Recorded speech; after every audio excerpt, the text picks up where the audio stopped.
Neurocontrol STIM system, implantation technique. The STIM system consists of the percutaneous electrodes, a surface electrode, external cable, connectors, and a battery-powered pager-sized external stimulator.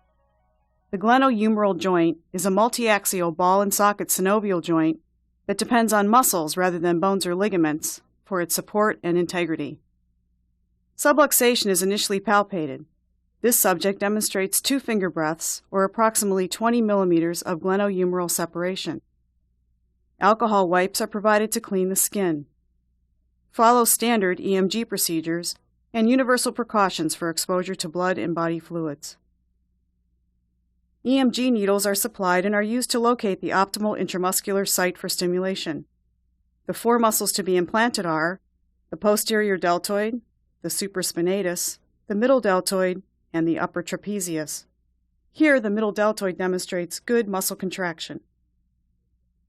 Using the acromion as a landmark, electrodes to the supraspinatus and upper trapezius muscles will be routed above, and electrodes to the deltoids will be routed below the acromion. 2% lidocaine without epinephrine is injected subcutaneously at the insertion site and along the anticipated subcutaneous tracts.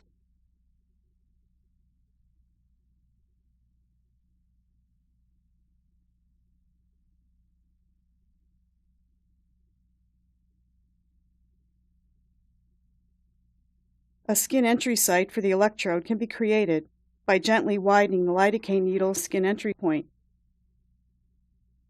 A 10 centimeter area around the target insertion site is cleaned with betadine.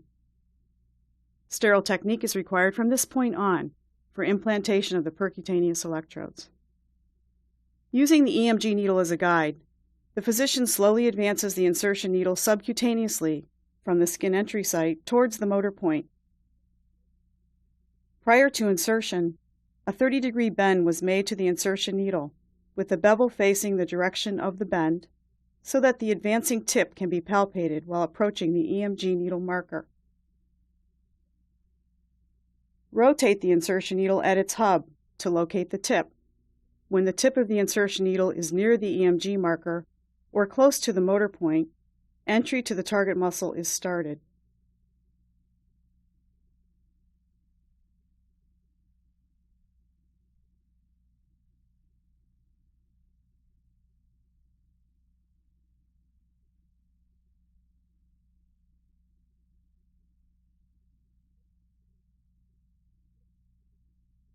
Rotate the insertion needle 180 degrees to dive down into the belly of the target muscle.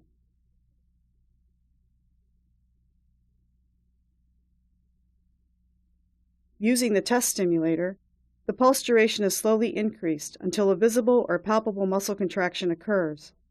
The optimal stimulation site is where the best muscle contraction can be palpated or visualized while delivering the lowest stimulus level to the muscle. The EMG needle is removed and discarded. While applying pressure to the muscle belly over the electrode tip, the insertion needle is carefully removed and discarded. Recheck stimulation quality of the percutaneous electrode after removing the insertion needle, slowly increasing pulse duration until a visible or palpable muscle contraction occurs. Here is a closer view of the percutaneous electrode placement on another subject, demonstrating palpation of the advancing insertion needle. Prior to beginning insertion, a 30-degree bend was made to the delivery needle with the bevel facing the direction of the bend. Rotate the insertion needle at its hub to locate the tip and advance the needle toward the EMG marker. When the tip of the insertion needle is near the motor point, entry to the target muscle is started. The dimple seen here indicates electrode placement that's too superficial. While this situation is not harmful, it is not optimal. This electrode will be removed and replaced. Trim excess electrode wire to approximately 7 centimeters in length. Demonstration of how to properly crimp electrodes. The tools and items used during crimping are the forceps, the electrode wire, the gold-colored socket, and the crimping tool. De-insulate approximately 1 centimeter at the end of each of the electrodes with the forceps.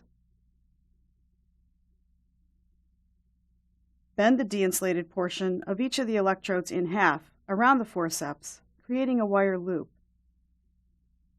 Thread the de-insulated portion into the shorter edge, larger diameter side of a socket.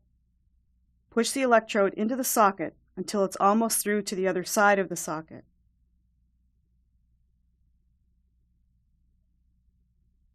Place the socket into the crimping tool with the longer edge, smaller diameter side of the socket going in first.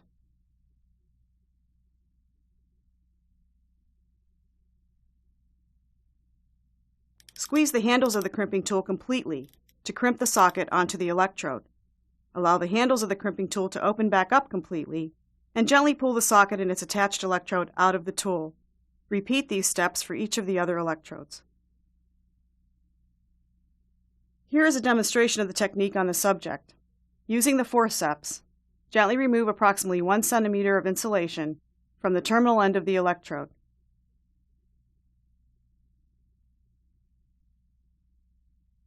Holding the de-insulated portion of the wire with the forceps, bend it in half around the forceps, creating a wire loop.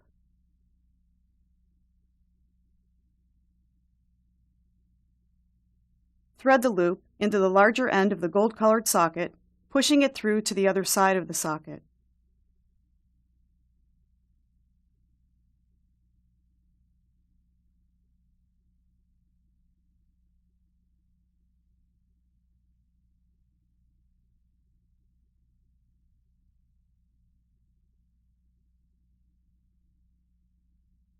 With the crimping tool set on one, carefully place the socket into the crimping tool. The forceps may be useful at this point. This next step requires extra caution so that the subject's electrodes are not accidentally pulled out. Squeeze the handles of the crimping tool together completely to crimp the socket firmly onto the electrode. Allow the handles of the crimping tool to open back up completely before gently removing the socket from the tool. Placing sockets in the connector strip. The tools and items used during socket placement are sockets and their crimped electrodes, the orange connector strip, and the socket placer tool.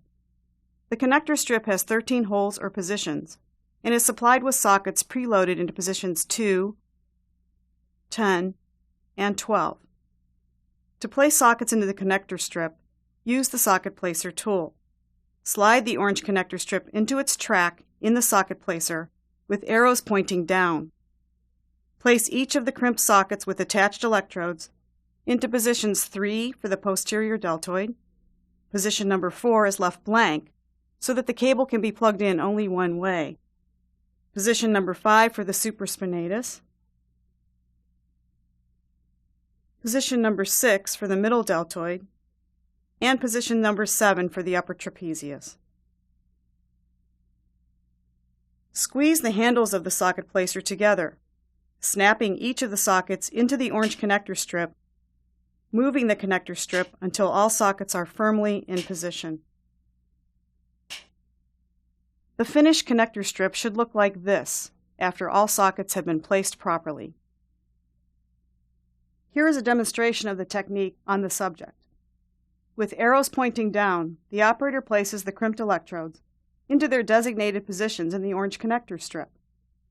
Since this particular patient presented with a complete tear of the supraspinatus muscle, it was not implanted, and the supraspinatus position number 5 will remain blank in this demonstration. Position number 3 receives the posterior deltoid. Position number 4 is left blank, so that the cable will plug in only one way. Position number 5 receives the supraspinatus. Position number 6 receives the middle deltoid. And position number 7 receives the upper trapezius. Next, the operator slides the orange connector strip into its track in the socket placer tool. The connector strip will slide back and forth in this track, beginning at either end of the connector. Squeeze the handles of the tool together to firmly snap each socket into its place on the strip, sliding the strip until each socket has been firmly snapped into position. The connector holder is placed just below the electrode exit site on the subject's shoulder, with the long edge positioned down. The orange connector strip simply snaps into place on the holder.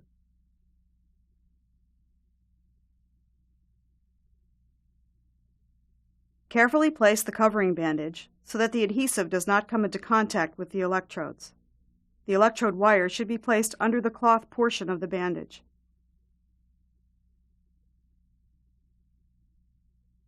The stimulator cable is keyed so that it will plug into the connector strip only one way.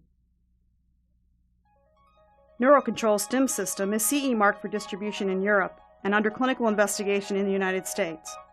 For more information, please contact Emmanuel Rabichon in Europe or Mary Lewis in the United States.